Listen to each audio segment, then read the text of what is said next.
I am an associate professor of Asian American Studies and also the program coordinator at San Jose State.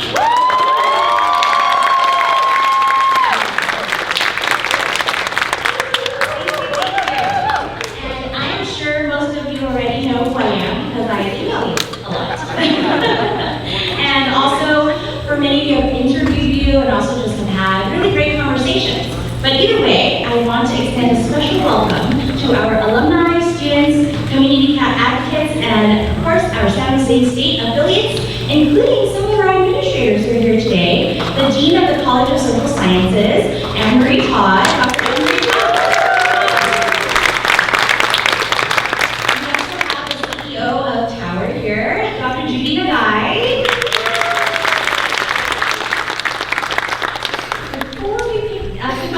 I want to begin with a land acknowledgement. We are gathered on the ancestral lands of the Muwekma-Ohlone peoples. These lands were later colonized by the Spanish and then later the American Empire. In the late 1800s, this region was labeled as an undesirable neighborhood that would come to house historic Hymanville Chinatown, which became a cultural home base of other incoming migrants like the Japanese and the Filipinos who helped feed and transform this valley.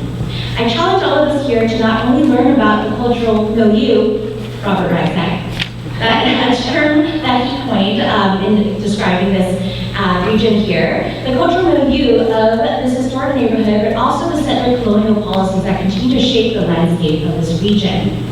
Okay, as a quick recap. So last year we had a night of reflection as we heard from the giants like Dan Kubo. Where's Dan? Dan!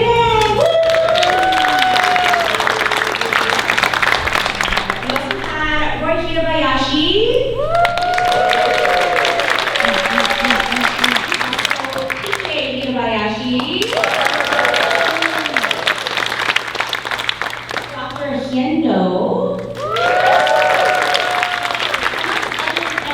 my Honda and Greg Mark didn't join us today, but last year they were able to give us a little bit of an overview of how Asian American Studies was established at San Jose State and how that served the people ethos really transformed mutual aid practices in our local communities. This year, we were focused on a night of connection and recognition of the ripple effects of the legacy of Asian American Studies. Also, after over 50 years of struggle and advocacy, we are finally here. We have officially launched the Asian American Studies major this semester.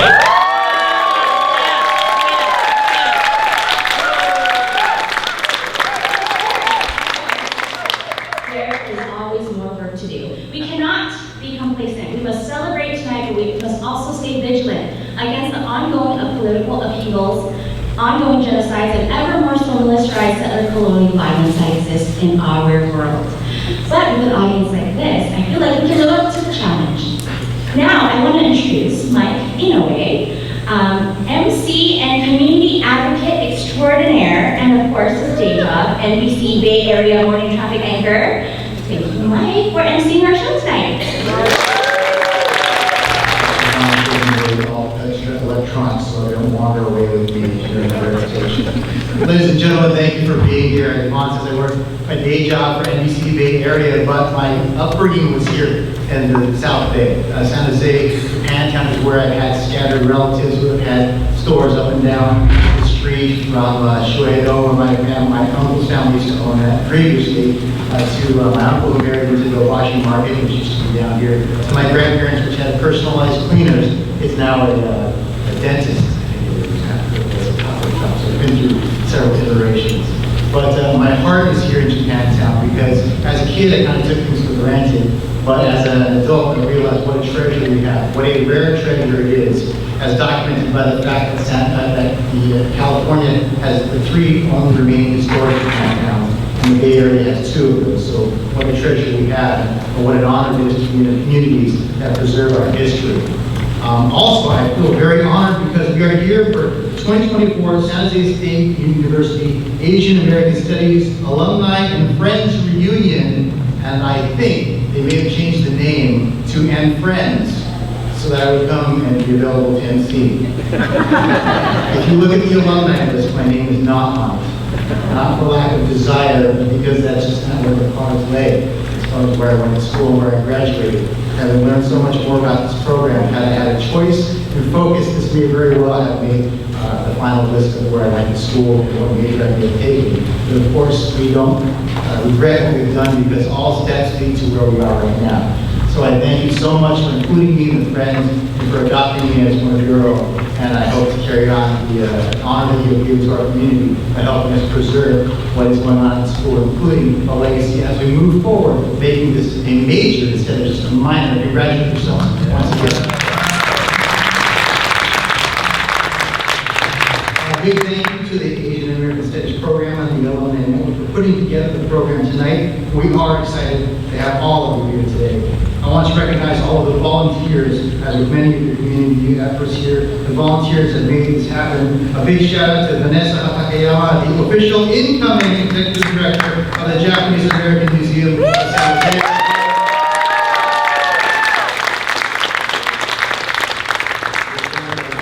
Dignitaries and being served by an executive director. Lastly, thank you to Kazu for his aid catering tonight's dinner, because it's going to be delicious food. We know that from the work here in Japantown. We always depend on that. We're gathered here today so that everyone can not only socialize and reconnect, but also to meet the AAS students. And I hope that you take the opportunity. Please give feedback about the continued engagement, honor our awardees, and lastly, raise awareness and fundraise for the Paul Sakamoto Memorial Scholarship, which we will talk about more tonight. Our ultimate goal is to get that fund endowed so that San Jose State University AAS can increase student impact in perpetuity. At this moment, I want to introduce Dr. Joanne Rondella, newly tenured Associate Professor at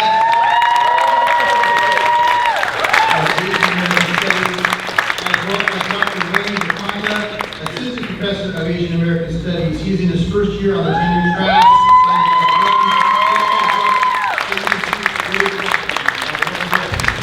I'm Dr. Joanne. Yes, I just got tenure.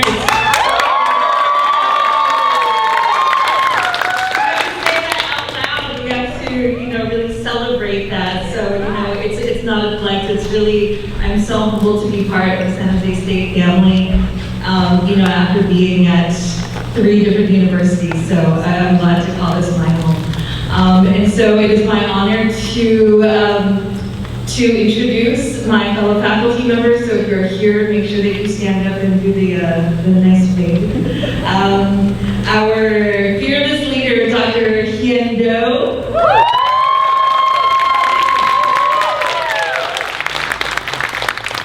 And then our lecturer, Dr. Fong. And Assistant Professor Dr. Kwon.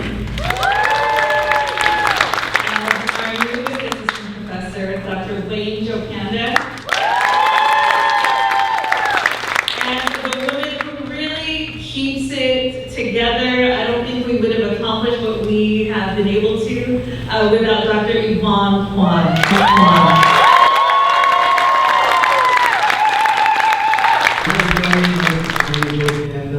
Very excited to be here and totally welcomed by all the community here at San Jose State. Our amazing talk to continue with, of course, newly tenured Joanne Rondella, Lecturer Lawrence Land, Dr. Sagar Dojang, Lecturer Dr. Sue Choi, and lastly, Lecturer Alyssa. Dr. Joanne, I do need to tell you that my grandmother, who ran the shop down here in town, she said things her own way. And she always told us they were called tortillas. So, seeing your last name, Rondella, I can tell that she was very forward-thinking and teaching me how to do the pronunciation. I feel too helpful. Thank you for being here and invoking my grammars. Ladies and gentlemen, the San Jose State University President, Cynthia Teniente-Matson, sends her regards, as she couldn't make it in person, but she wanted very much to share a few words with you. So, Nina, you can share. Good evening, and welcome back to San Jose State. I'm President Cynthia Teniente-Matson. I regret that I can't be with you in person this evening. I want to take this moment to express my deep appreciation for your presence here tonight and your contributions to our university. Our campus is a truly special place, distinguished by its intellectual energy, its commitment to diversity, inclusion, and social justice, and its legacy of impact. An impact that exists because of dedicated individuals like you. Your contribution to our university's history and continued success are invaluable, and I'm grateful for your ongoing support. We gather tonight in the spirit of celebrating those contributions and the shared responsibility we have to ensure that our academic programs remain relevant and the experiences of our students while empowering the next generation of leaders. I extend my gratitude to the leaders, partners, and dignitaries joining us this evening. Your presence is an honor for San Jose State. We're designated by the federal government as an Asian American, Native American, Pacific Islander serving institution. Over 36% of our student population identifies as Asian American, Native American, or Pacific Islander. The advocacy and activism of our Asian American Studies alumni helped create a field of study here at San Jose State that addresses the long-standing need for education and research, and we call attention to the histories and contributions of Asian and Pacific Islander Americans. As we celebrate the strong contribution made by our Asian American Studies alumni, we're reminded that history, activism, and advocacy are integral to the contributions made by our program. Thank you for your passion, your work, and your integral role in the ongoing history of our university. Have a wonderful evening. For continued support. Before we continue also, I'd like you to look back at what happened in our last get together because those cameras were rolling.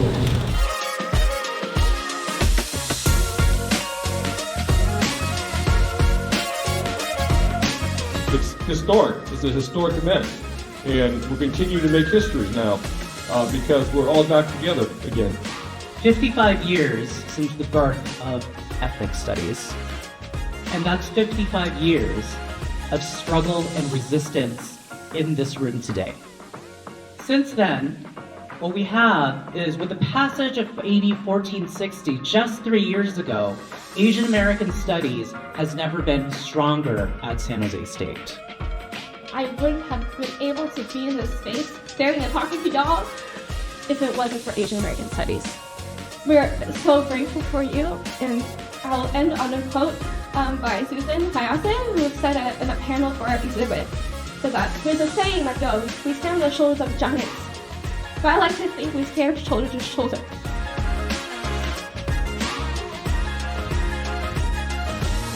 There's a legacy here at San Jose State, and we need to remember that. There's a lot of history to embrace, but there's future goals.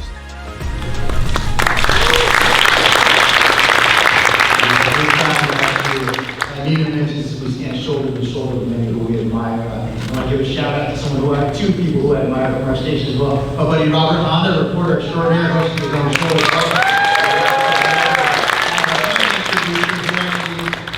Robert, all the good words to see out here, I'm sure too, behind the scenes. Arlene as well, Arlene's on.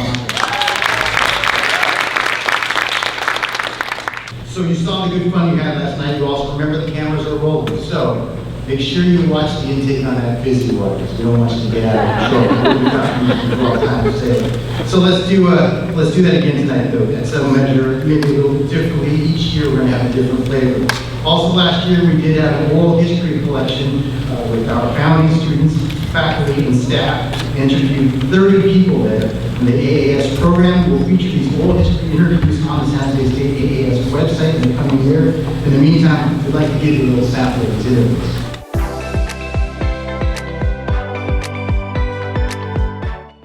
My name's Anita. It was Ju then and Wu now, and I attended San Jose State, and it was a sociology major, and then I think I got the first minor in Asian American Studies. Going through public school, K-12, there was never any mention of Asian American history. So that was another reason why, and that has not changed until recently, because now ethnic studies is a requirement. My full name is Terry Teruo Kameda. I was at San Jose State from 69 to about 71. I was motivated to become involved because that was the time of the birth of ethnic studies. San Francisco State had their big strike going. They got classes. Berkeley was heating up. LA was heating up.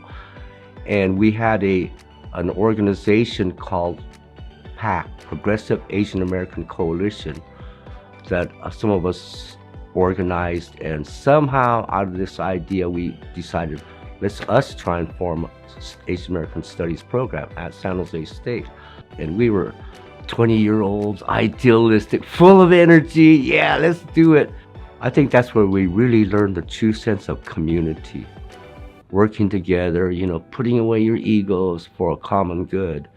And I know that lesson has stuck with us through all of these years, and I'm really grateful for that. You know, that sense of community, and you know, we felt like we could truly call each other a brother and a sister, not just, hey bro, you know, hey dude, but it had meaning behind it. So those are great life lessons for us, really great. My name is LaDonna Yumori-Kaku. I transferred from my community college, so I came in 1972 and graduated in 1976, taking a field trip to Angel Island and to learn about the Immigration Center. That made you realize that, you know, change needs to be done. The history that's taught in classes is so limited because you have to look at who wrote the books. So by taking an Asian American Studies class, you learn more about your own history and of others that might look like you, but we have our differences also. We didn't have cell phones, so we communicated the old-fashioned way, and that was like meet at the barracks. You know, it was just a very central place so that you would go and then somebody would maybe need some help collating, you know, for the next class, or, you know, a project, or somebody could be working on something. So I think that it also became a second home for me. My name is Fermi Giamutan. I attended San Jose State in '64. But I had to leave, unfortunately. But I went to San Jose City College, finished with an AA degree, and then re-entered San Jose State in pre-law. But I majored in history and geography.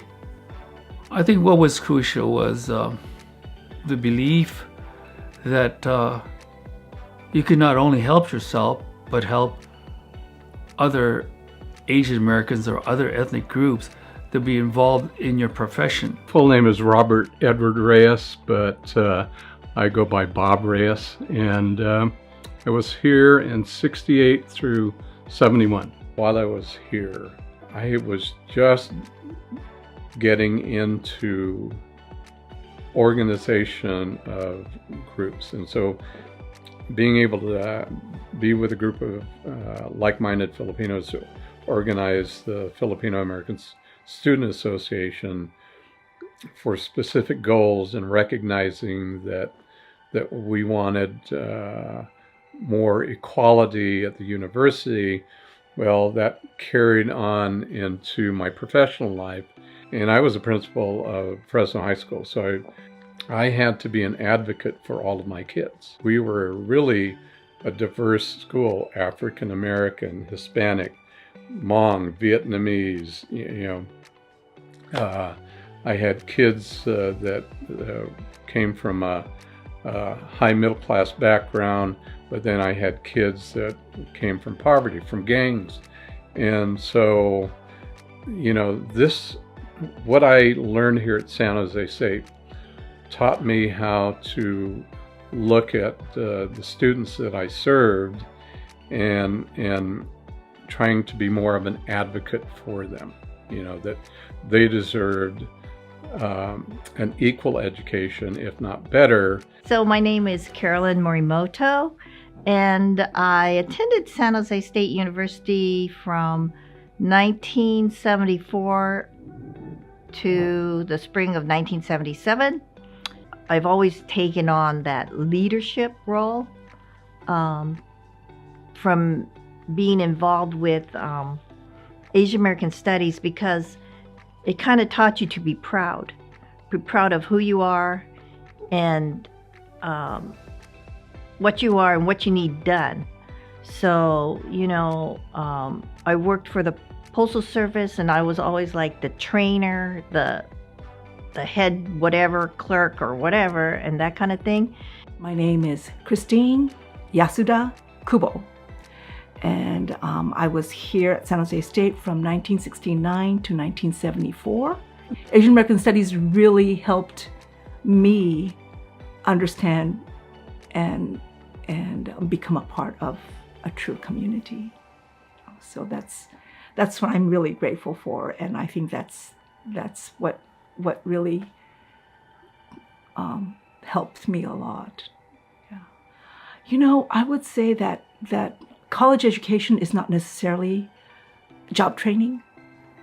If you are as fortunate as I was, then you will make the best friends ever. There will be a job that suits you because you will find out who you are and what you do best. Acknowledge the wisdom and the inspiration we just heard from just some of the oral histories that we collected. I urge you to continue to watch as they update those on the website. Now, heeding their call, the AAS program promises to work hard to carry the baton forward into the future. But as they move forward, they also will recognize and honor our past. With that, we want to take a moment of silence to honor those of us who have passed from the title of alum and the title and inherited a new title, which is ancestor.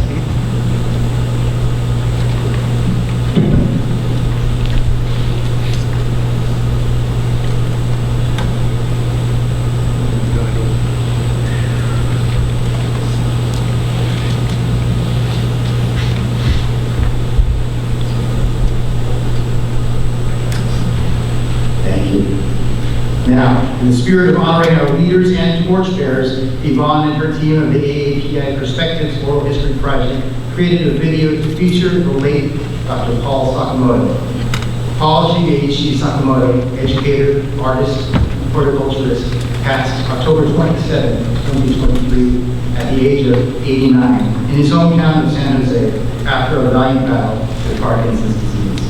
He was the first Asian American superintendent of schools in the nation for the Mountain View Los Altos Union High School District. Throughout his career as a prominent educator, who was a mentor to many future civic leaders, influential in the development of Asian American studies at San Jose State, and an activist on equal opportunity and civil rights. Sakamoto was also a founder of Asian American Community Involvement, ACCI, and later served as the Associate Dean of Students at San Jose State University. Among his many roles and his knack for mentorship of leaders like Mike Kwon, Paul Fong, Paul Sakamoto was a philanthropist, horticulturalist, and artist. On the next slide, you'll also find a QR code you can bookmark the website that hosts Paul's and many other actors' oral history interviews. A big shout out to the County of Santa Clara Board of Supervisors and the Japanese American Museum for supporting this work. Honoring the voice of Paul Sakamoto, San Jose State, class of 1955, Associated Students, Student Council Vice President, and former Associate Dean of Students. Camp life for an 8-year-old boy. It's easier to look back and say I should have done or I could have done. Because when you're 8, 9, 10 years old, you're not used to questioning, and it's more a feeling of acceptance is what you want, accepted by your teachers and by your peers and by yourself. The lighter moments of camp. In Arkansas, they have fireflies that look like termites. Yeah. That at night, their abdomens light up and shine. And the thing for kids was to make a net and to catch the one that has the brightest abdomen. And I remember that this was competitive, and we were to make the best net and the brightest firefly. And I remember this one, we were chasing this one fly that flew over the barbed wire fence. And I went after it, and I was sure I was going to get the brightest one. And this spotlight from the machine gun towers came on, lighted, and said, "Get your ass back over the fence." And but I missed the fireflies. A class discussion during camp. I don't remember our discussion at that time, but the hypocrisy of the lesson versus what was happening was something that just you didn't think about. Because if you thought too much about it, you feel that you had to do something. but typically it was being quiet and just following the rules and not making waves. But you could tell the teachers were somewhat embarrassed about having to teach about freedom and seeing in front of their eyes that this was a camp, a concentration camp. Paul and his Delta Upsilon brothers transformed the San Jose State Greek system in 1955. And over time, it seemed like I was a non-paying member of the house. And it just seemed like it wasn't an issue that I was accepted like a member of the house.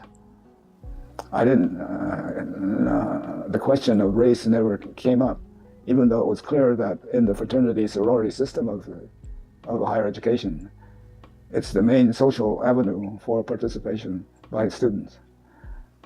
And even though that most of the students know that there was a color line that you couldn't step over, that some fraternities and sororities had clauses in their constitution that is for whites only. But since the Greek system is so embedded in higher education, people just accepted it as that's the way it is, and it ain't going to be changed. So let's live with it. It wasn't until much later that people began to question that the fact that here a state institution was supporting this kind of policy. Anyway, I became a member of the house unofficially by just being there and becoming just like one of the guys in the fraternity. I didn't go through Rush, and Rush was primarily for freshmen anyway. And over the years, I made some very close friends, and a group of them decided that they wanted to make me a member officially before they graduated. So there were about 4 or 5 of them, did everything they could to get the National to accept the fact that a minority person was going to be considered as a member. Fortunately, Delta Upsilon, which is the fraternity that I belonged to, didn't have a clause, and so it was open. And still, it was white only at that time. Anyway, I was a senior, and this group of very close friends decided that they're going to do something about this. And they started working with the National to get me accepted as a member. And I became a member in my senior year, April of 1955, as the first person of color in 200-year history of San Jose State. And that was really a high point for me, that happened, that they took it upon themselves to get that changed. And since then, of course, it's wide open for people of color. In loving memory of Paul Sakamoto, we thank you for teaching us about right and wrong and for all that you have done.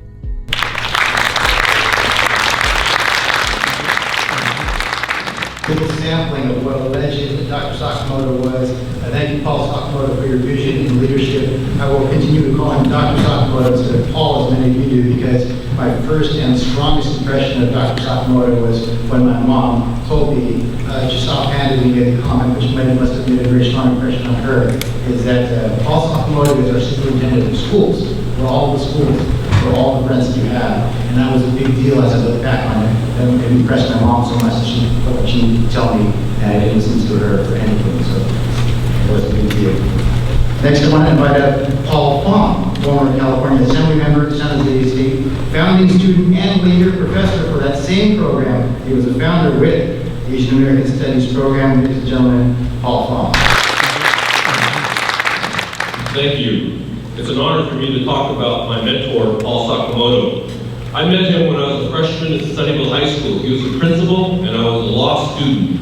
He introduced me to the multicultural democracy. He invited student leaders from different groups to come together to air out their differences because there was some strife going on with the ethnic groups during that time because of the civil rights movement and the Vietnam War and all that stuff that was going on. There was a lot of controversy, and he actually brought these groups together. My sister was part of that group. My older sister was part of that group too. And he brought Latino leaders, African American leaders, leaders from student government, athletic leaders, and he had them all of us in a room where we aired out our differences. And I was introduced to the multicultural democracy from Paul Sakamoto my freshman year in high school. I carried that lesson plan with me throughout my life. And of course, when I met Mike Honda, he hired Mike Honda to teach at Sunnyvale High School, my second mentor. And of course, I met Robert Honda at Sunnyvale High. He's a couple of years younger than I was, but he's also part of that whole lineage. And I was very fortunate to have Paul Sakamoto as my mentor throughout life. Because when I got to college, Yale College, in 1971, he welcomed me to his office, and Ed Colazzoli's office, and Yale College, and Alan Seed's office in Palo Alto, psychiatric office, to conceptualize the founding of ACTI, Asian Americans for Community Involvement. He actually was the brains behind the founding of ACTI. And I always respected Paul so much that I even changed my hair. I pulled my hair back like he did. And so, he was just my living legend. I followed him everywhere he went. And of course, he founded ACTI, and I was one of the founders with him in ACTI. And then, of course, he followed me throughout my career at Asian American Studies at San Jose State. He advised me, and he advised all the people at San Jose State too. I found that out, that he was mentoring more than just me. He was mentoring others at San Jose State, and other young leaders like Steve Nakano, David Blasquez from my high school, and he was just a natural mentor. In fact, he mentored me. By mentoring me, he taught me how to mentor others. And I have mentored almost all the Asian American political leaders in Santa Clara County because of Paul's mentorship. I just followed Paul's lead, and I just, he taught me how to mentor, and I have been trying to mentor like Paul Sakamoto throughout my life. He's a great mentor for all of us, and he's developed such a great legend in this valley that it's irreplaceable. And so, I had a service for him, and it was just really a sad day for all of us when he passed on. But he is the greatest. In fact, when I got involved with politics, he also acted as a supporter. He actually had fundraisers at his house for the candidates that I supported. And he was part of developing Asian American leaders and other political leaders as well in the valley. And so Paul Sakamoto has left his legend, his legacy here for all of us to follow. And it's a great day for me to introduce to you the next generation of leaders. That's Nina Chuang. She's the former president of the student body at San Jose State University, but she's an activist leader. Without further ado, I'd like to introduce to you Nina Chuang. Growing up, I never saw myself in government, but as my passion for community and advocacy grew, I looked to Asian American Studies and the guidance of this amazing community to draw inspiration and meaning. As a student leader and research student for the API Oral History Project led by Professor Dr. Yvonne, one particular story I deeply connected with was of Paul's legacy. Paul's legacy is a reminder of this intergenerational partnerships that we create as a community to uplift one another. Without Paul's legacy of being the first person to cross the color line in Greek life at San Jose State, my friends and classmates would not have the opportunity to join organizations that help them connect to campus and foster their deepest friendships. Without Paul's legacy as a student leader, I, as an Asian American woman, would not be able to serve as student body president. Without Paul's legacy as a superintendent and educator, I would not have been able to meet mentors, role models who have been pivotal in my journey and career in government. When I think about Paul's journey of disrupting a system that at the time did not reflect us, I'm reminded of the power of friendship that creates this reckoning. Paul's Delta Epsilon or DU brothers, who through friendship transformed what brotherhood at the national level and at in state institution means. the inspiring educators in this room who through friendship struggled and worked together for ethnic studies and representation in our school systems. The years of community conversations, classes, and advocacy through friendship to have the first Asian American Studies major at the oldest university in the West, San Jose State.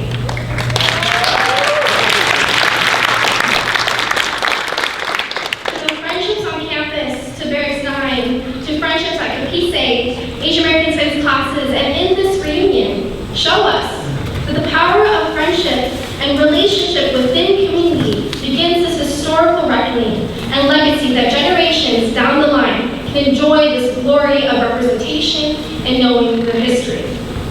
Let us continue to harness this power of intergenerational friendship and community to advance our shared legacy and advocate for future generations.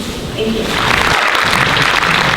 Next up, we would like to thank you, Paul and Nina, for helping us remember and honor Paul Sakamoto, or as his frat brothers lovingly call him, Sak. Next, I want to invite Donna Yumori-Kaku to the stage. Donna is the president of the Asian American Studies Alumni Network and has the coolest name, I think. Donna.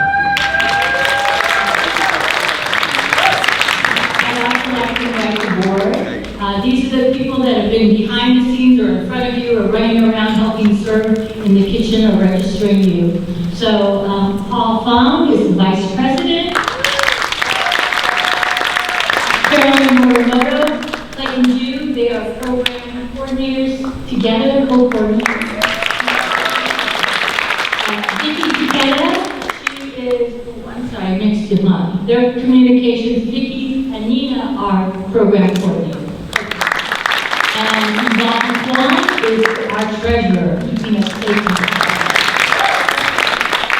I would just like to, I'm going to use an analogy of the 7th inning stretch. Why don't we just stand up for a moment? You've been sitting a while, so just take a quick stand up. Okay, I'm giving you this opportunity. And then,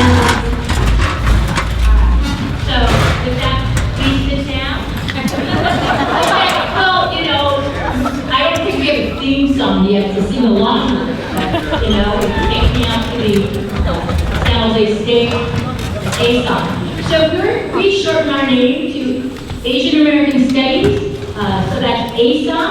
So one of the neat things that we have, you know, I've been asked, well, why should I join? $250 for a lifetime membership if you're over 60. If you're under 60, it's $500. Now, we have a 10-month, San Jose State has a 10-month plan, and I want to invite all of you who have not joined. Is the list up there? Oh, I thought we had a list of our members.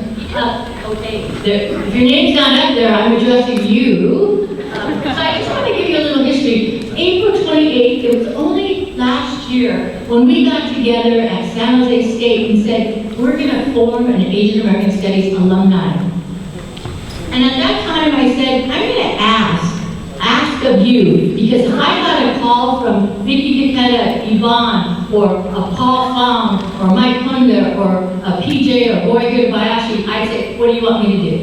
And so I'm going to ask you to please join us. We've extended it, as San Jose State has. It is at Friends. You do not have to have graduated from San Jose State. You can be a friend. I've recruited a few people for that purpose, because I think the purpose, as you heard, the mission is to support San Jose State Asian American Studies, bottom line. They have a major, very exciting. You're going to meet the 3 students that are eligible for a bachelor's degree. Now, I graduated in 1976 with a minor, and that was all that was available, as many others have joined. I ask you for your support. We have a website, and it got up in March to join. So sometimes people say, well, you know, maybe isn't it better to donate directly? But I want to show you that the support that San Jose State's alumni office is giving us a starting fund of $2,400, okay? And we also welcome San Jose Spartans, but these are for you. So they're on the table. There's 7 of them, so take them. The pin, there's the alumni pin, so you're welcome to take that.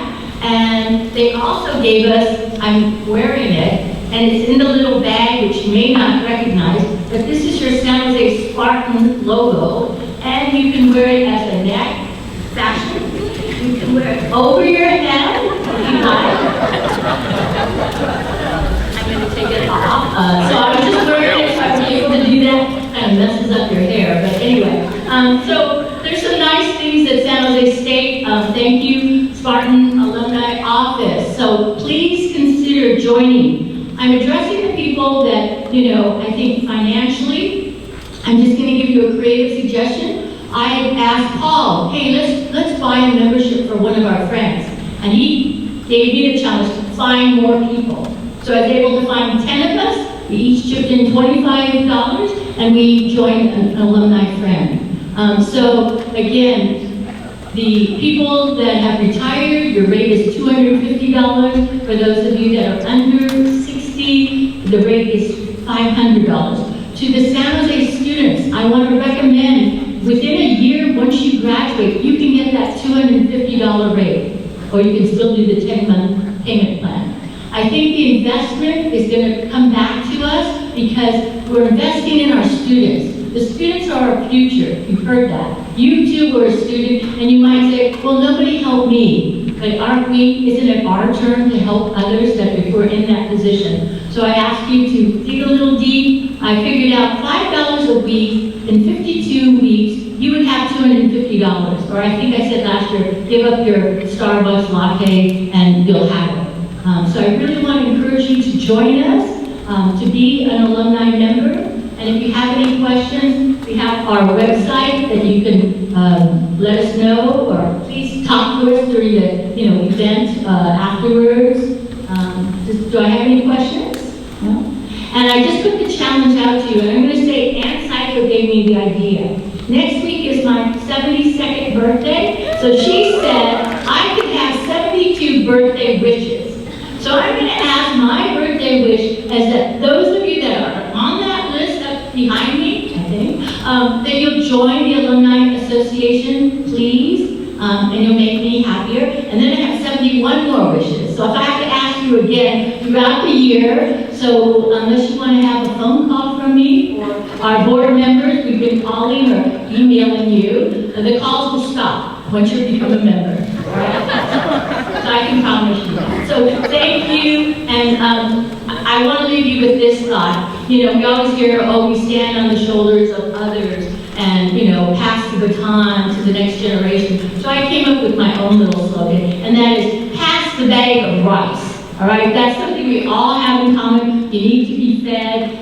We need, to support one another in that sense. So let us pass the rice and help support others, and I hope that you'll join. Thank you.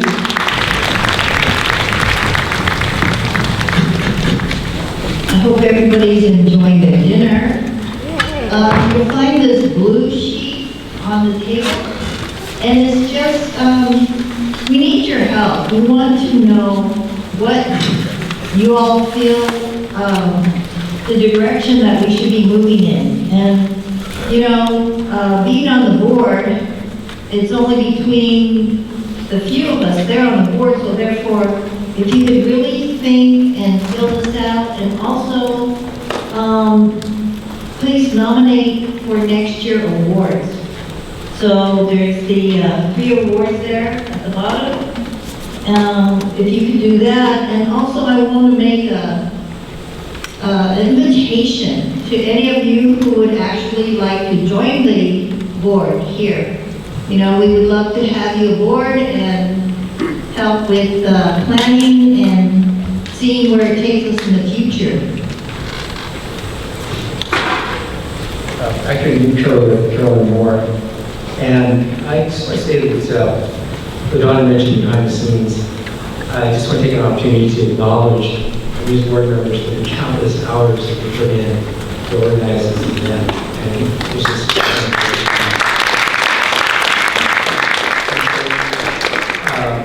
this forum is very important in that it establishes, it gives us a chance to establish some continuity.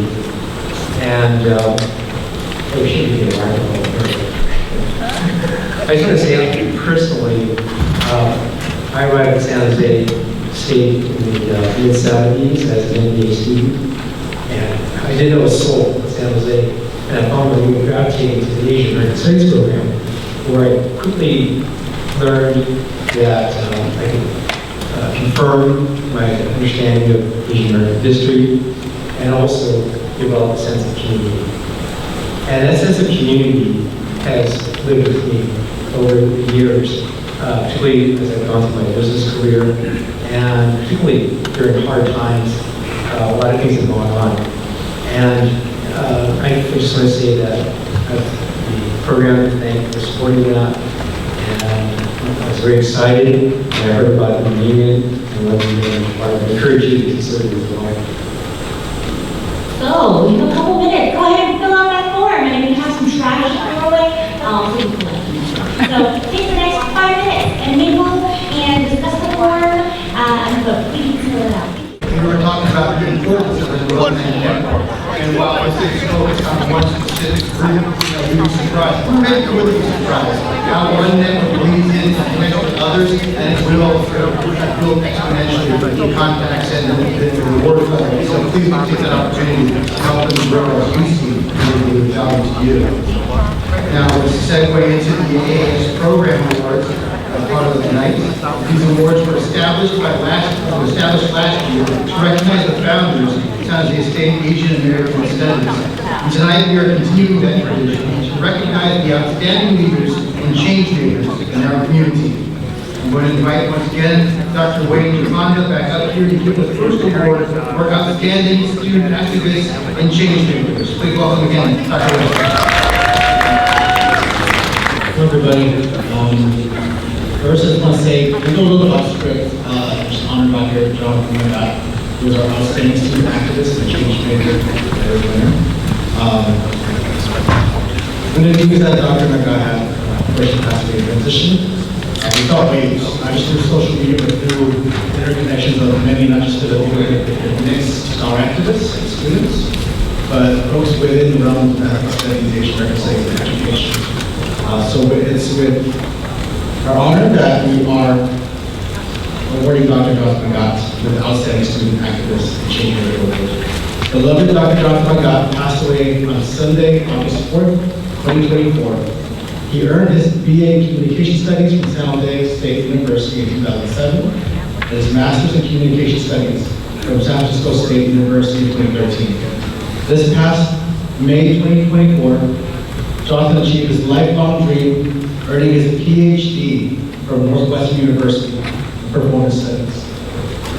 Jonathan's impact as an educator was profound.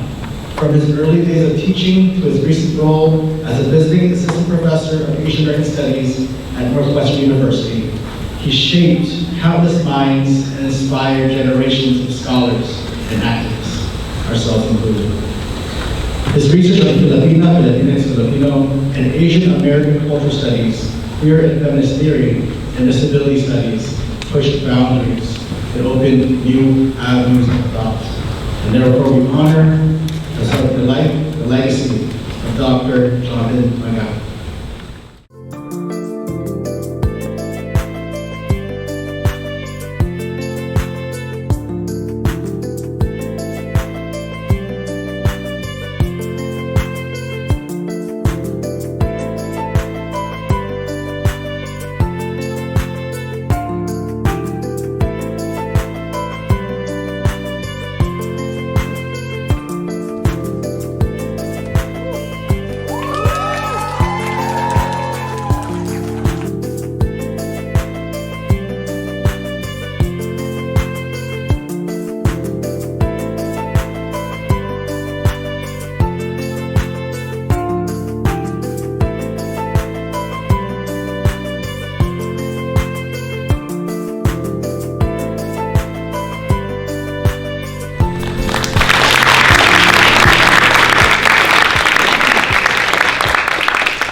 Introduce and bring up to the stage Mr. and Mrs. Magat.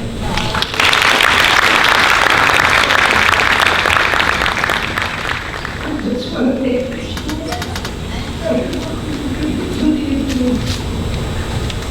sorry.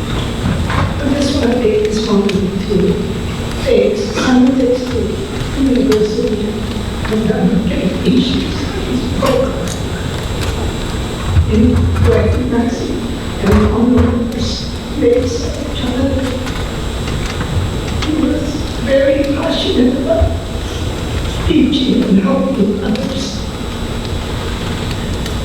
Just his academic journey actually started here at San Jose State University when he graduated his BA in 2007, and then he earned his master's at San Francisco State, and then Northwestern University, where he pursued his doctorate degree. He just recently earned his PhD in May of this year. And then he passed away 2 months ago after battling brain cancer for many years. Even dealing with his illness and several surgeries and treatments, it didn't stop him from continuing his studies and teaching at Northwestern University, because that was what his passion is, or was. I'm sorry, I still speak about him sometimes in present tense. We are so proud of our son. He worked so hard. He fought for so many people who couldn't fight for themselves. We received several letters and cards from his former students thanking him for the guidance, the support, and the impact he's had on their lives. And so we cannot be more proud of him. And so I give you this, and I wish San Jose State University Asian Studies program the best going forward. Thank you again for this honor.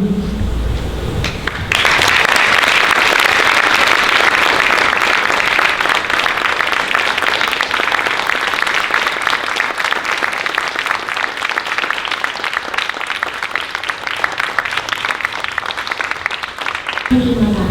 Thank you so much. And I also just want to share, we debuted this plaque last year for our outstanding student activists and change makers. I just want to show that with Dr. Jonathan Magat, also on our perpetual plaque here. And we will continue every year forward to honor students moving forward in terms of our recognizing the work that our great students, past and present, have achieved and done for our community. Thank you. For joining us, Mrs. Magat. No need to apologize for referring to your son in the present tense, because with this name here and the work he's done and what he's passed on, he continues to live within this department and his legacy continues on. So thank you both very much. The Magats, ladies and gentlemen.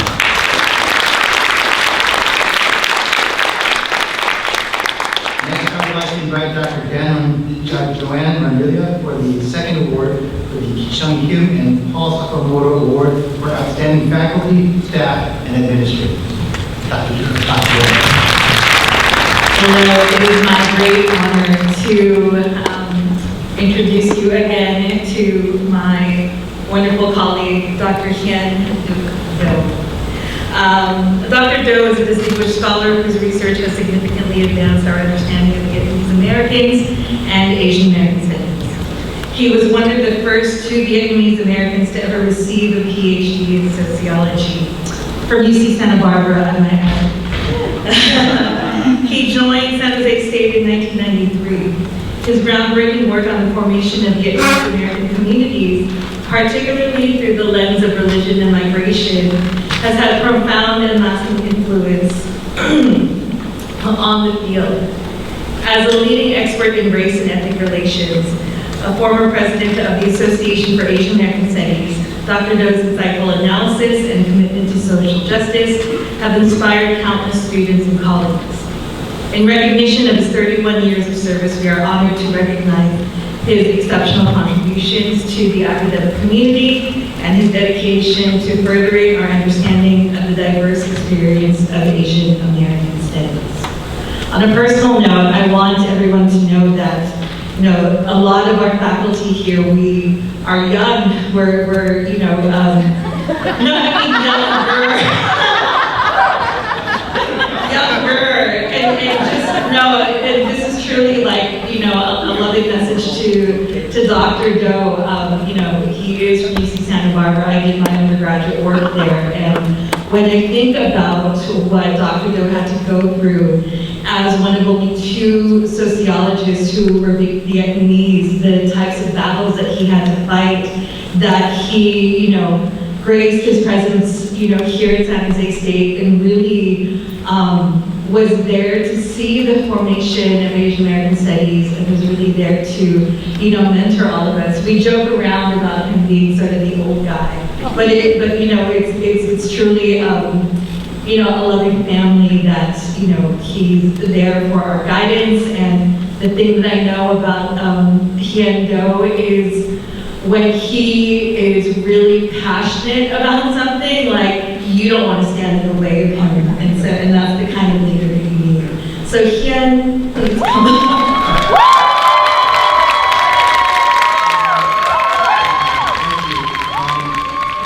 So I thought about what I wanted to talk about, and I think I'm going to reflect on my journey to becoming an Asian American Studies professor. And I chose like 5 words, so I wanted to share with you what they are. The first one is war. Second one is poverty, fear, luck, and finding hope.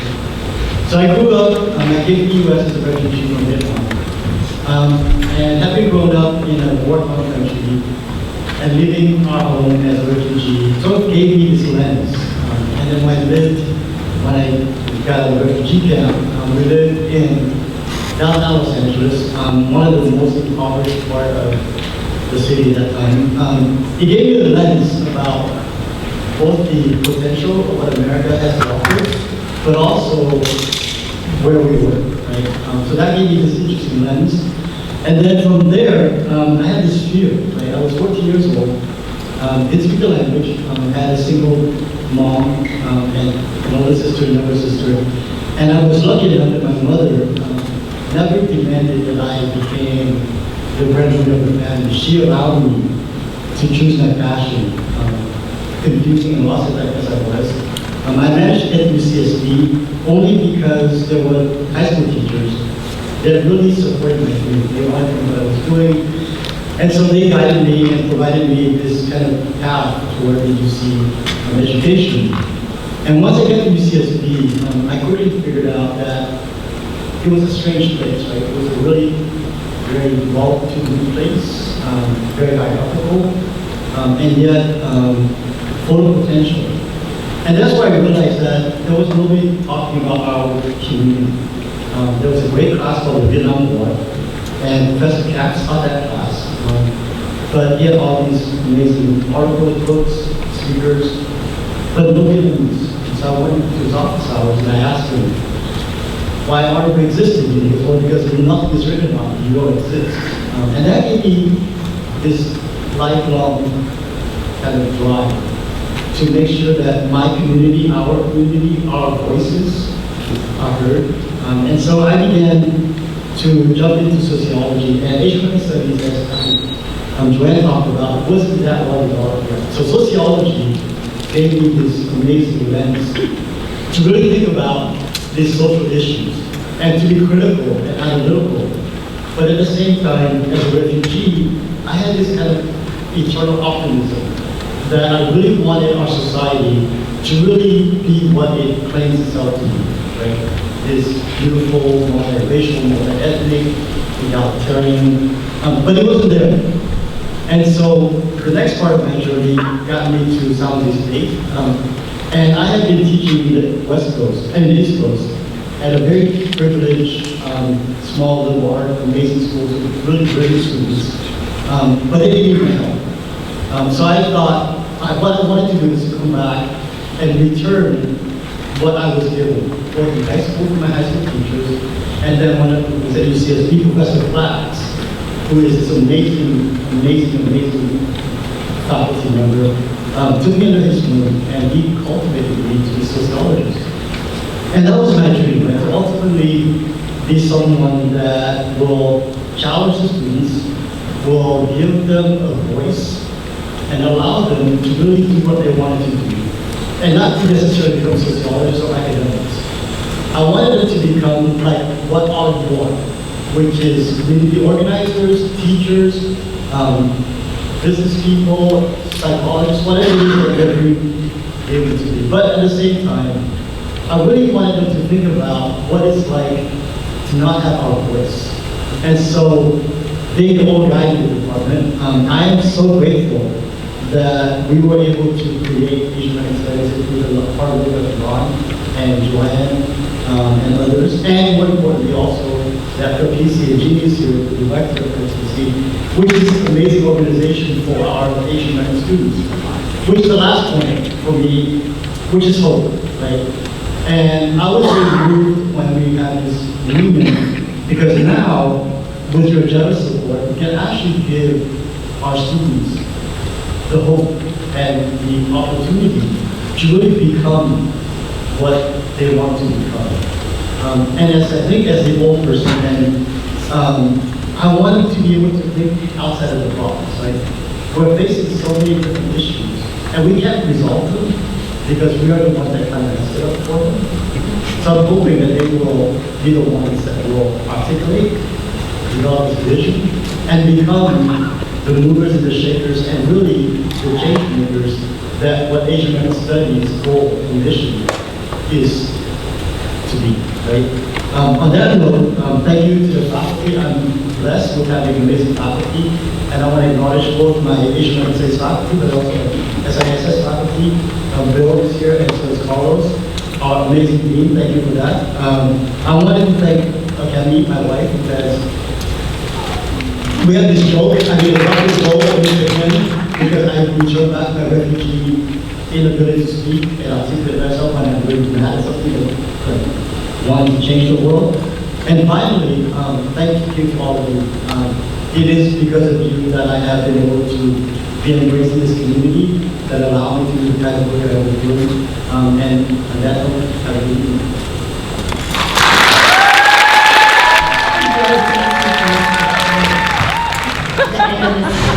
We'll see how that goes. I don't know. We might just chain him to DMH a little bit. But if he does go, it's okay, because we also have him honored here on our plaque as well. And right there.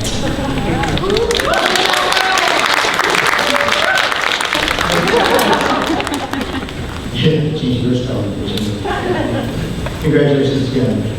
Hien and Hien are part of our community over at Temple as well for so many years, and it's nice to hear that Hien works together to bring so many disparate groups together, racial, ethnic groups, to see reach an understanding. And it surprises me because Hien and I have not gotten along for 12, 15, 20 years.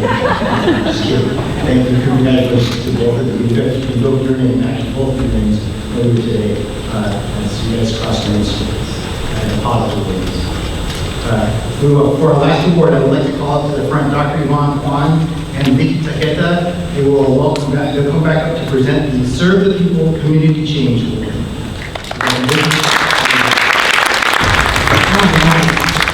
Our distinguished honoree, Manuel Robert Ragsac, class of 1954.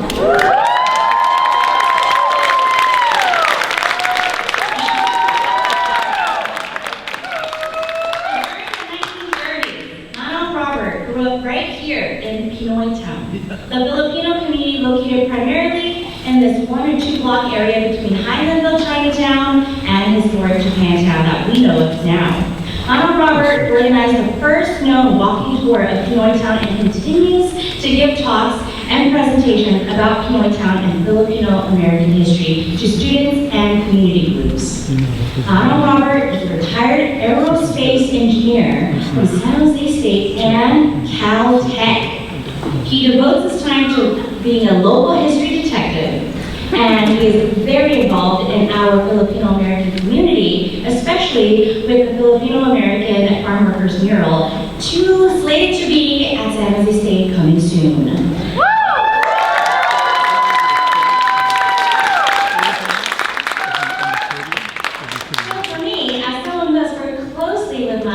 Over these past few years, Vanessa and I see him every other Monday for 2 hours. It's great. We do a lot of organizing work around here. More things to come. We'll reveal that later. But a few things have become clear to me. It's that if I am lucky enough to live into my 90s, I want to be just like him. Spry, sharp, and feet like Magat. So, from the AAPI Oral History Project, I created a short clip to honor his achievements as a first-generation college kid who was homegrown right here in the street. So I'm going to pull up a chair because we're going to watch for a couple minutes.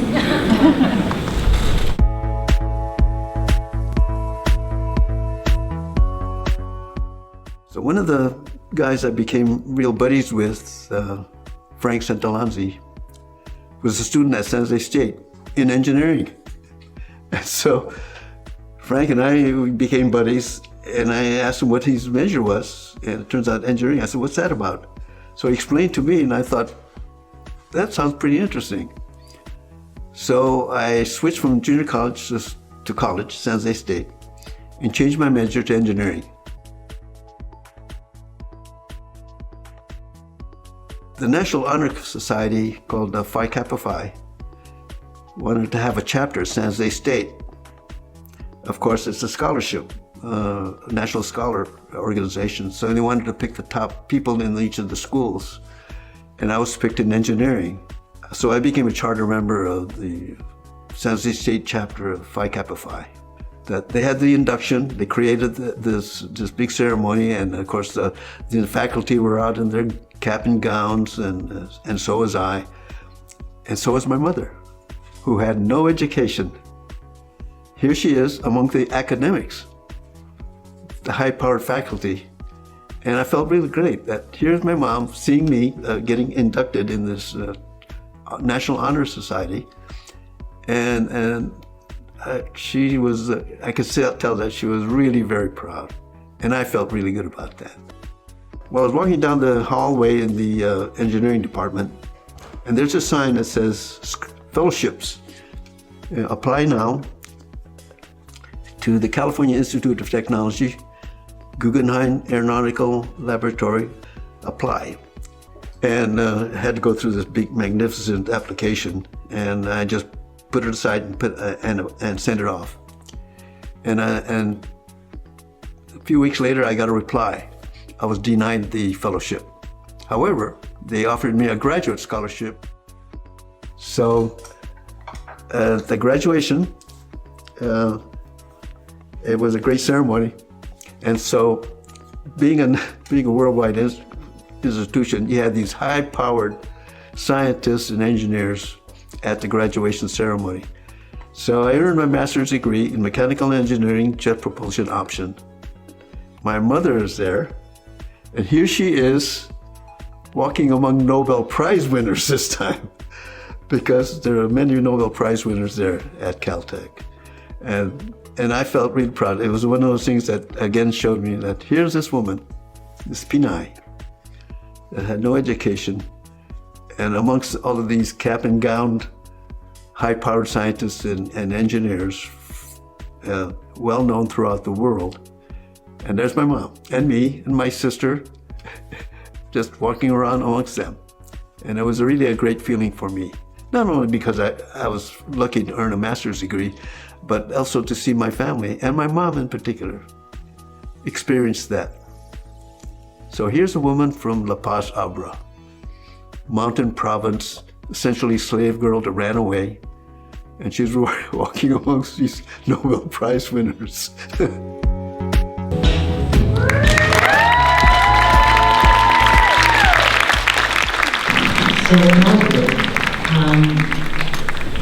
you have been selected as the Serve the People Community Change Award. It's through all that Yvonne talked about, all your accomplishments, all that you do for the community in writing and telling our story. Without your effort, we would not have Inouye-Kaku here in San Jose, Japantown. And it's because of Ragsac here.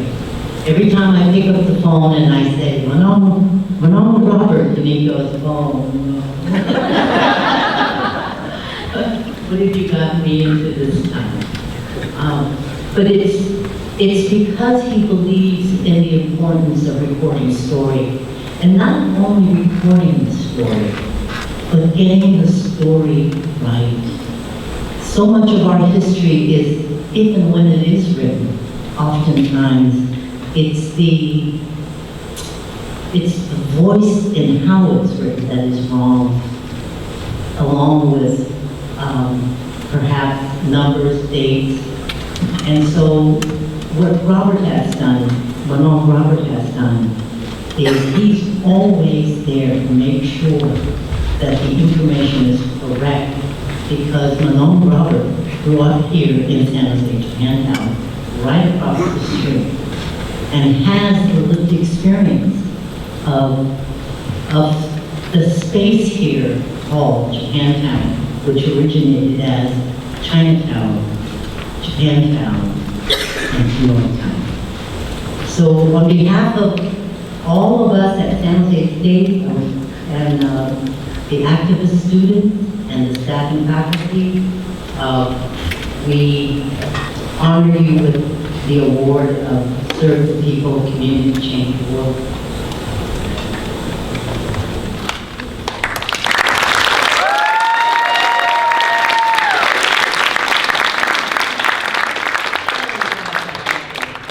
San Jose State University, AAS Student Activist, the real OGs. Maybe see that award last year, and now Manon Robert is the recipient for this year. So, please. We also got him some swag.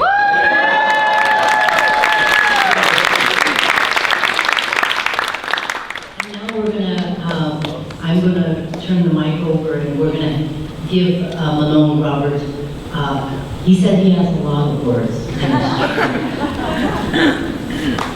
Well, I didn't know what to say.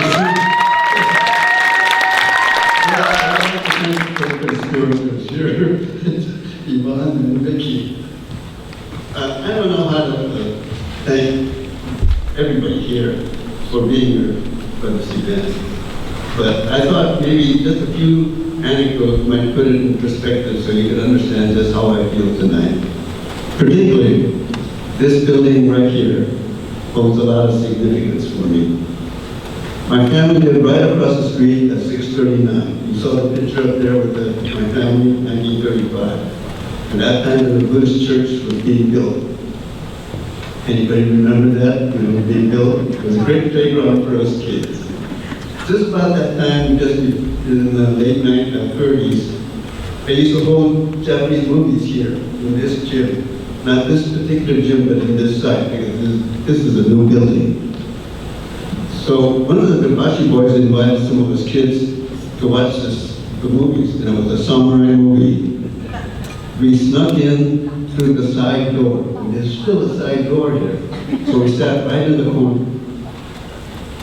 Well, if you've ever seen a 1930s samurai movie, us kids were really giggling until one of the ushers came out and threw us out, right out the door, along with the Bashi boys. He was there, got us in, translated, and we got ejected. In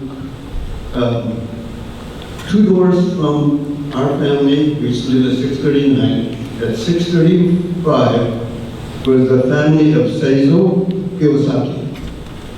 My sister Helen had a real close friend of the daughter called Akiko Kiyosaki.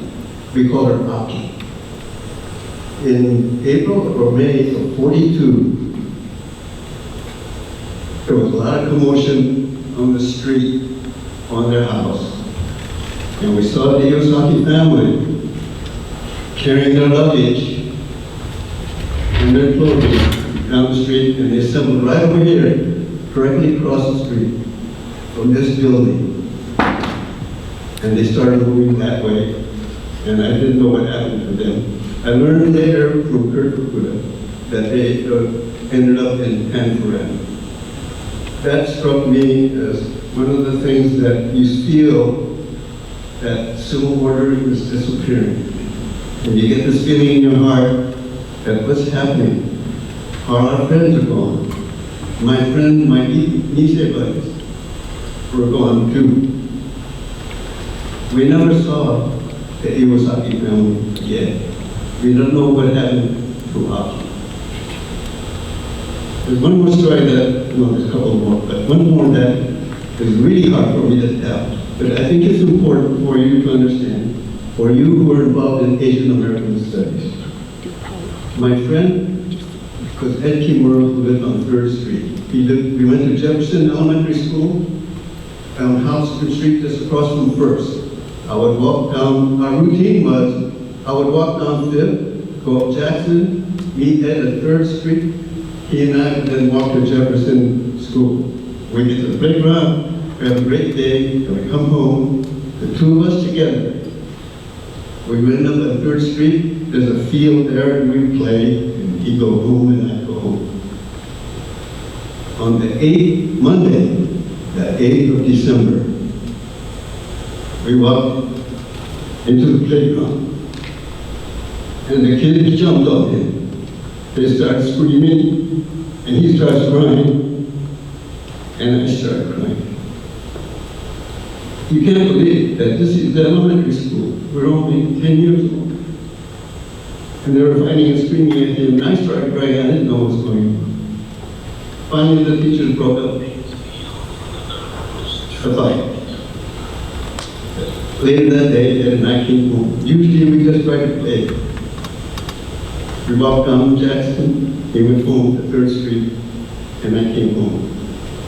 I never saw Ed again. Until he came back to camp, fortunately, they get to see him. One more anecdote to help put this in this perspective. I'm an engineering student at San Jose State College. I have an elective. And the elective I picked was, History 189B, History of California. So as I learned more about California history, including all the minority groups, which I was one of those at the time. By the way, you don't feel like a minority until you see what other people treat you. And that's the way it was at San Jose State. Like you said earlier today, I think it was Paul Sakamoto said, you couldn't join a fraternity. I was invited twice to join a fraternity. So I was called, and I said, hey, yeah, I'll join you. I'll be in the arch at the reserve book room between the library and the reserve book room. I'm an engineering student, you can tell who I am because I'll be holding a slide. He didn't show up. Neither the second time. So I finally got the clue.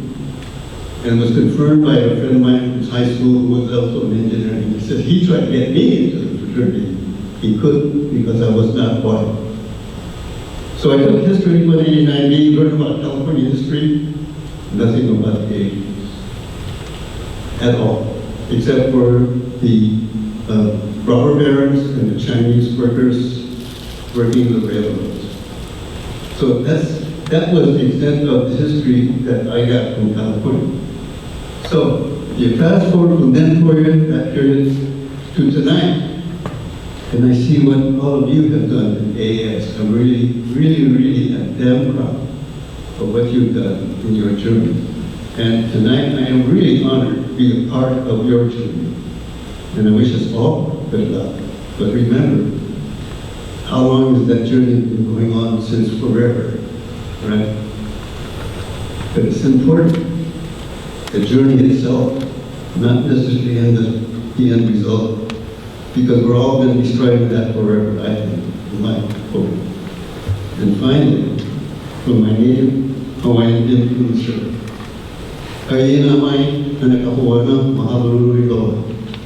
my talk story has now ended. Thank you very much for listening. This is from the office of Assemblymember Alolor, and my many resolved by many other Assembly members. You'll see here, this is from the California Legislature resolving that you have been a contribution to our community as you have been recognized for.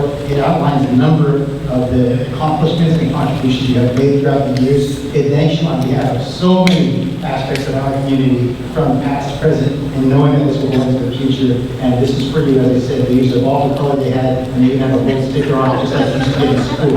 So congratulations to you from this, the California Assembly. And we also have for you, from the office of Senator Alyhecia Alolor, we have Elizabeth Baca. She presents you from the State Senator Alyhecia Alolor. Elizabeth?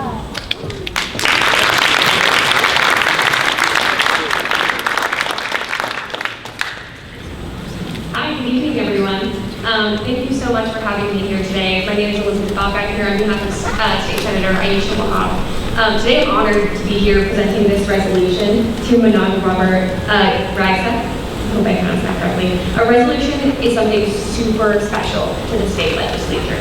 It is the highest form of recognition offered to any group or individual by the legislature in California, and only provided to those that have contributed tremendously to their communities.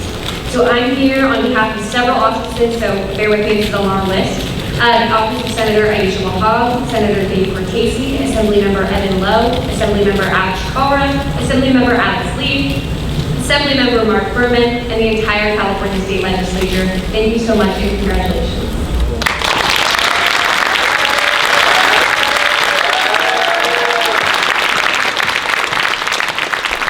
Once again, Robert Ragsac.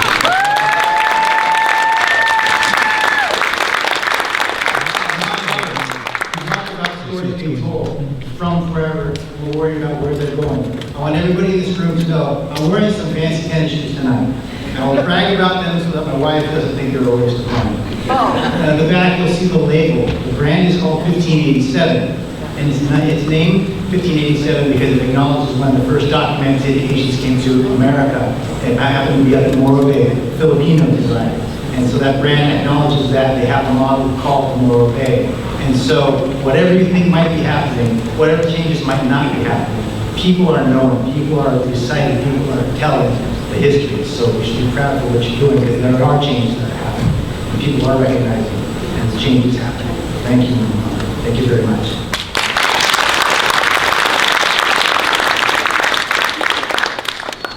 All right, now let's bring up the current SJSU AAS students.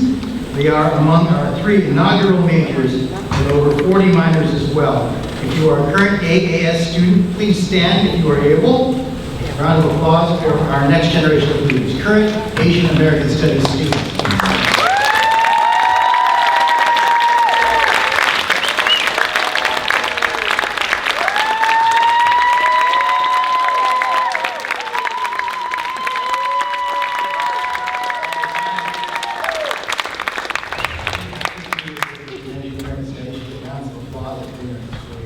Our first speaker tonight is Tadia Ngov.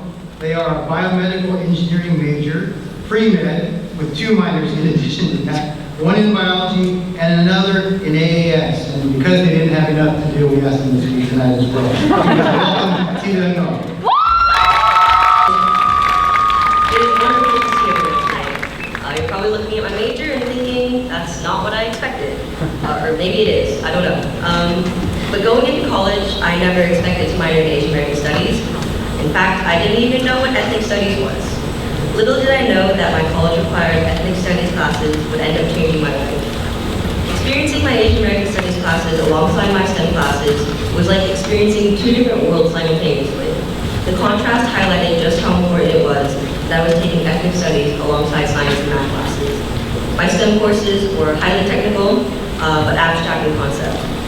Ethnic studies is where I learned how to apply my knowledge to the world around me, to understand how to critically analyze the systems that we live in, and how I might impact society with whatever line of work I end up in, and how to effectively engage with people within and across my communities to impact real change.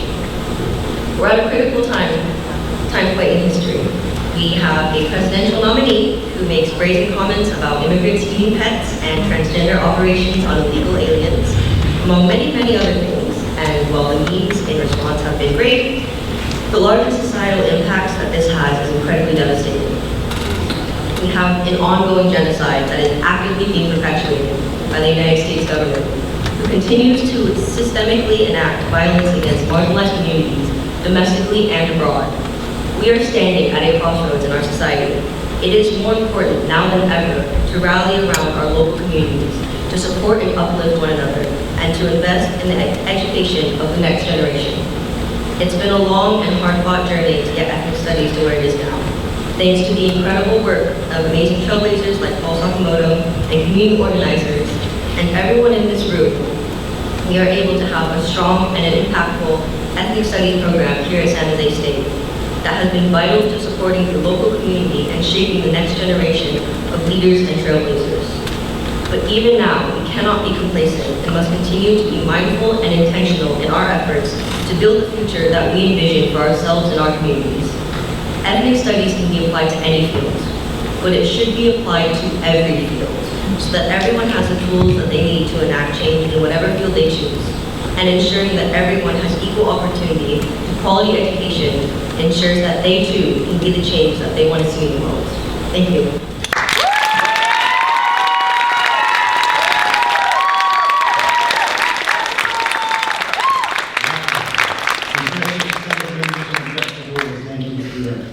Second, we have Alyssa Bui. She is a public health major and AAS minor. She also watched all the alumni oral history interviews in preparation for today. So good attention span as well.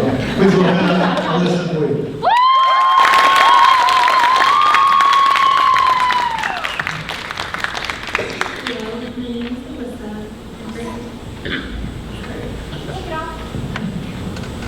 Hello.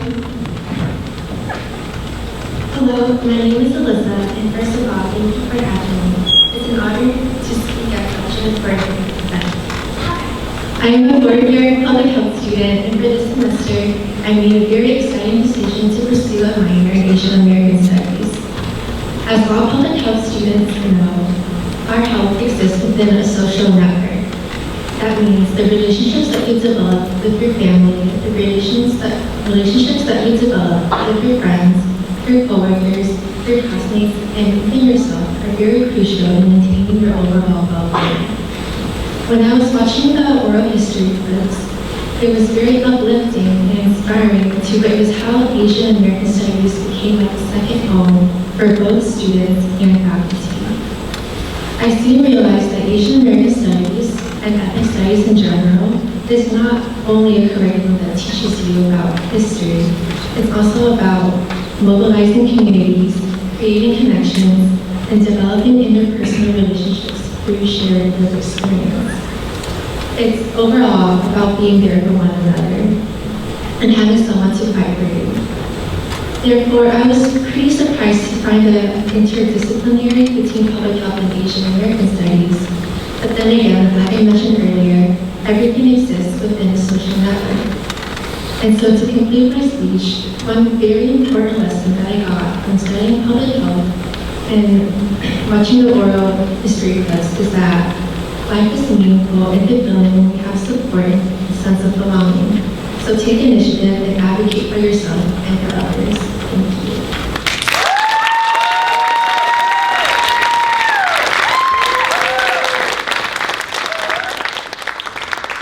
Nice job, and always taking an opportunity to teach and grow from Dr. Kwon as well. Wonderful, Alyssa. Thank you very much for sharing with us. Last is Aljhecia Alolor, one of our inaugural AAS majors with a double major in graphic design.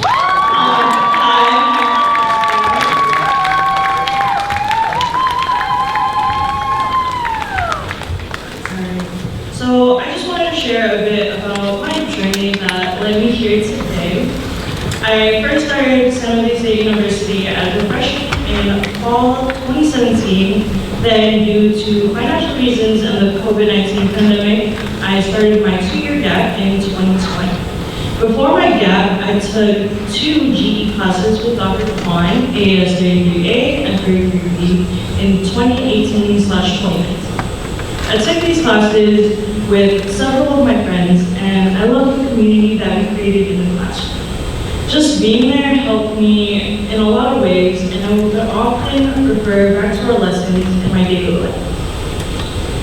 Dr. Kwon also made me feel seen from sharing her own life experiences with us that led her to be our professor. I've never seen this type of vulnerability from an educator before, and because of that, it led me to be vulnerable with her about my struggles. For context, I have been independent since I was 17.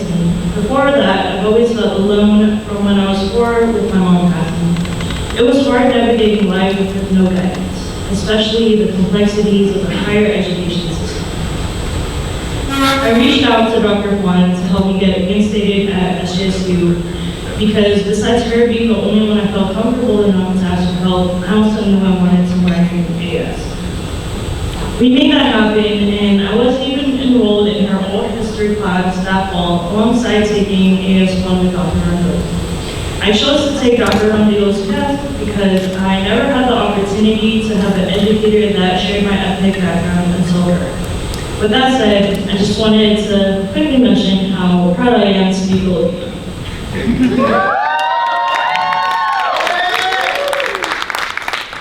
Since going back to SJSU, my struggles still continue. I currently am grieving my older brother's passing last year and my uncle's recent passing last month. I am a full-time student and I find different means to fund everything, including going into student debt, working part-time, as well as being a freelance artist. Regardless of my own adversities, I have hope. I grew a passion for learning about my own history and the history of the ones around me. My resilience formed because I know my ancestors paved the way for me. Now I'm here because I want to create the same opportunities for future generations that include my nieces.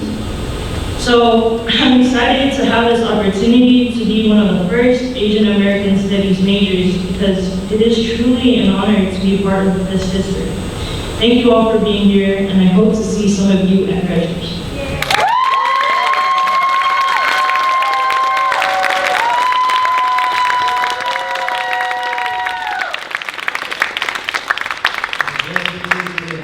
Full screen of you, that's just the beginning. Pretty soon we'll see galleries or the tributes to you as well and all you are doing. You are very generous in sharing the struggles that you're having. This is very admirable. What you got in school, your drive brought you back in. And you found a net right now here, which is here for you. And we hope the best for you and what you are proud of now of being Filipino. And I'm glad you're proud of that. And I hope you take pride in having all these people behind you as well as part of your crew. With that said, I want to take a moment to ask for your generosity. Your donation tonight will make a powerful difference for students like Aljhecia, also for Alyssa, also for Tadia, and all the other students who are there. In whatever capacity they might need, we'd like them to be able to reach out and have some hand extended back to them to help them up or help them through and to get them over to the next step. So ladies and gentlemen, on your table you came with some program material. On this sheet here is one of those dot things, the squares is made up of very smaller squares. It's called the QR code, quick preference code. You can point your phone at it, and the camera will obviously come up with a link, and you push that little link, and that gives you tell where you can donate. It's right up here as well. You can even point to the screen. Go ahead and try it. What's on your TV at home is where it pops up. We can make a difference, folks. I want you to ask yourselves, how can I help? How can I make a difference? Tonight, this is your opportunity, your contribution, no matter the amount, not just a gift. It's a lifeline to a future, for a future contributor to our community, to our entire United States of America, to pass on, not just for now, but a sustainable future.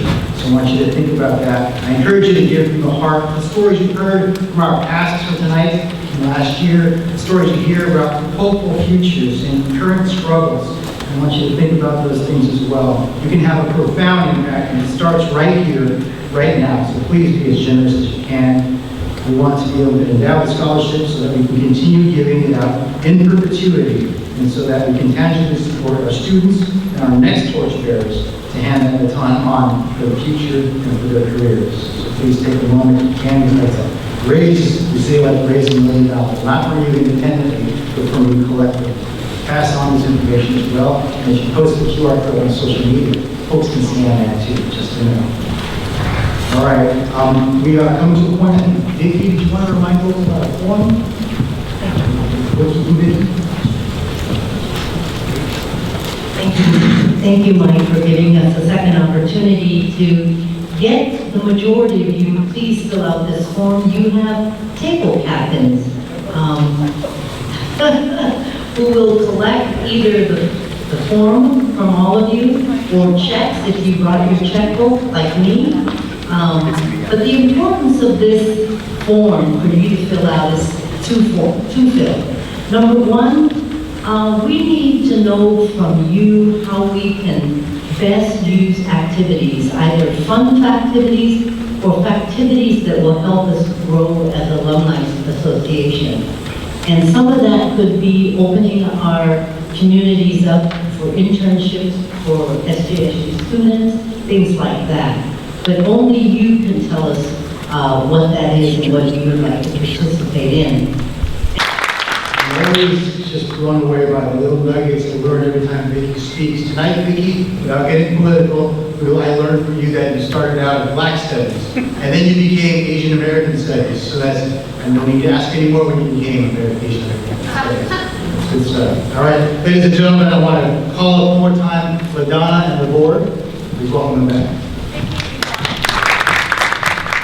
All right, I just wanted to add, we use the word QR code. For some of us, you may not be as familiar, you can write a check for a scholarship or our membership. So remember my birthday wish, I'll take another birthday wish. Please donate to the scholarship and you can support, like it was mentioned, the scholarship. And I also want to give a shout out to our Asian American staff, for those of you that can be here and continue to do the work that we all aspire to. So thank you.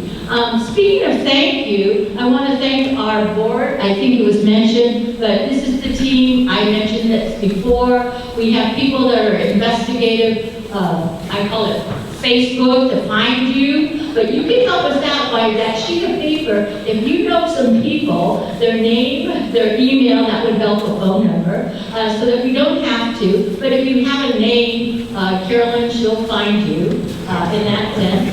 We've got Nina, she's a little bit younger, so she can help us with the social media. So to the students, please consider joining. Remember what I said, join within 1 year of graduation, and that rate is $250.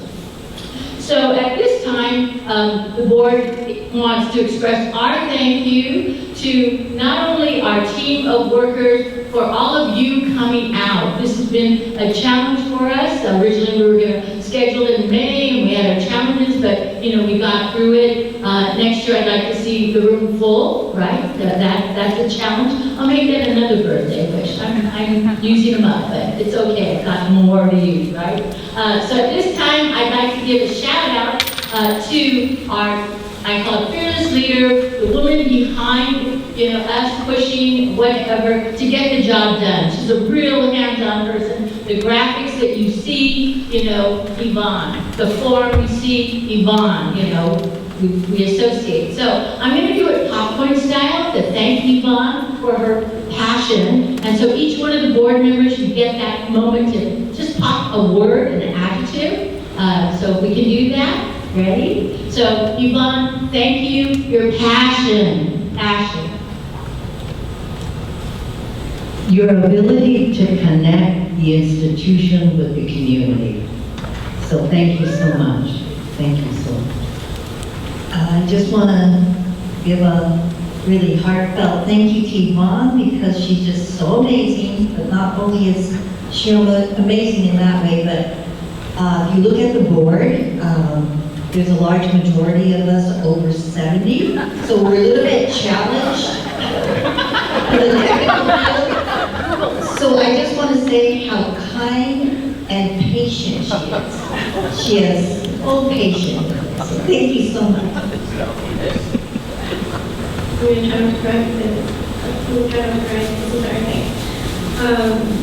Raise your hand if you've been impacted by Dr. Kwon.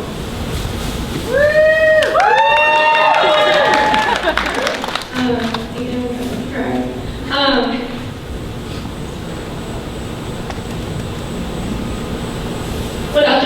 said earlier about a professor who's vulnerable, who was able to deeply connect with students and make this history ours, is so impactful. That's my word, is impactful.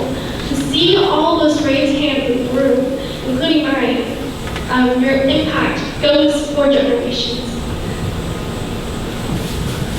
It's hard to follow that up. All I can say is that I go through Zoom meetings at 8:30 in the morning for how many weeks. Yvonne was instigator of that and ended on time. It's super organized and does a very calm life. She's our organized champion.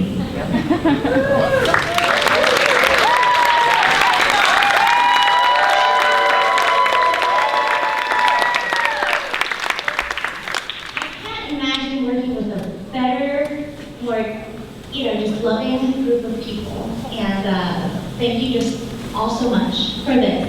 And I would be remiss again without thanking my partner Rio there. He is. This last week there have been several 2 a.m. nights.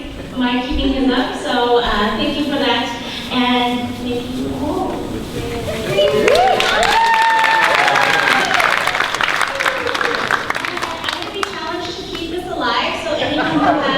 Green thumb tips, please hand them over to me. All right. Well, I just want to close this out. Thank you. All right. Okay, so I want to again thank our eWord for all of their hard work in making today a reality. And also thank you, Mike, where are you, Mike? There you are. All right.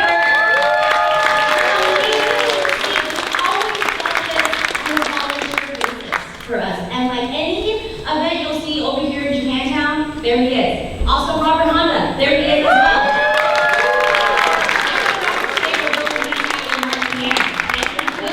Is that true? Is that the rumor true? Martin Yan, were you? Yeah, we just did the San Jose State Library. No big deal, you're just hanging out with Martin Yan at San Jose State Library today. No big deal. But also, thank you to Henry and his crew.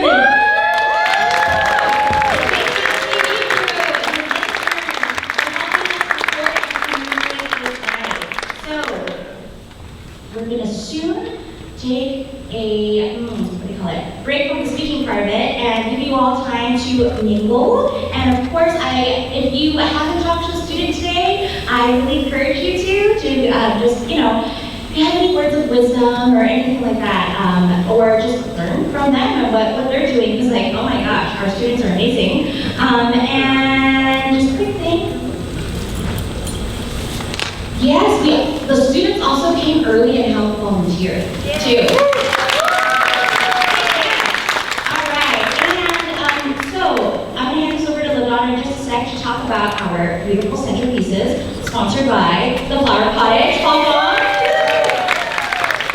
And then also the note up here is that the after-party caravan, if you're interested, leaves around 8:15 to 4th Street Bowl. And if you know, there's no bowling expected. Okay? Also, this is an image on her left there from the 4th Street Bowl. Also, cocktails and dancing not required. You can also just come and hang out. All right? And so I'm going to hand it over to Donna now to talk about your centerpieces. Okay, so normally the centerpieces go to someone's birthday, the oldest person. So I'll give us a choice at your table. Don't forget to take the pom-pom. Again, that's from San Jose Alumni. I swiped them from the table I was sitting at. You'll get it back. So the table centerpieces, I'm going to give you an option. Anyone who joins tonight or promises to join the alumni, you get a flower vase. How's that? Okay, that doesn't work. You have to think about it. Okay, I'll do my birthday. It's September, so people that are born in September. And then we'll go with the oldest. Okay, so within those 3 categories, hopefully, okay. Sort it out. Oh, yeah. So just a reminder, we are allowing you to mingle after this, but we have hot tea and fizzy water, fizzy carbonated water, okay? Okay, so remember, I did say you could donate online, or you can write a check. Remember those things called checks? For you younger people, they're not into Venmo yet, they're not into, but, you know, we'll work on San Jose State. They gotta, you know, allow that, or whatever. All right, any questions, please see us. And again, thank you again for coming. Thank you, Yvonne. Thank you, San Jose Buddhist Temple, for having us here. And thank you guys for traveling miles, or even if it was just across the street. We appreciate you being here. Thank you.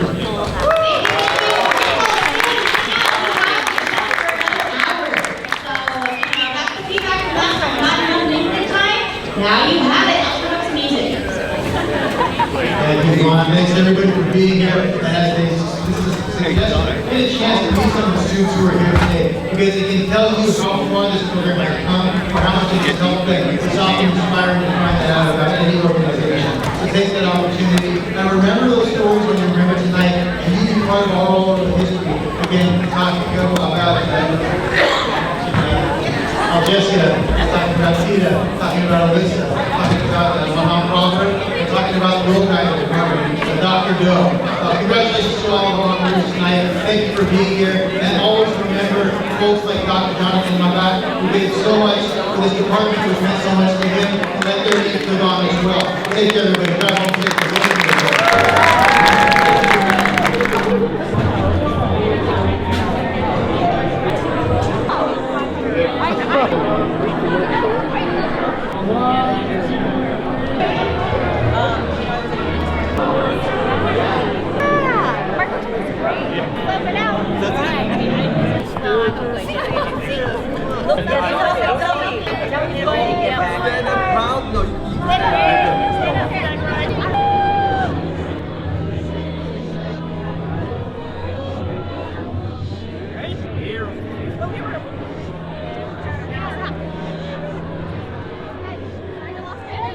Yeah, I got it.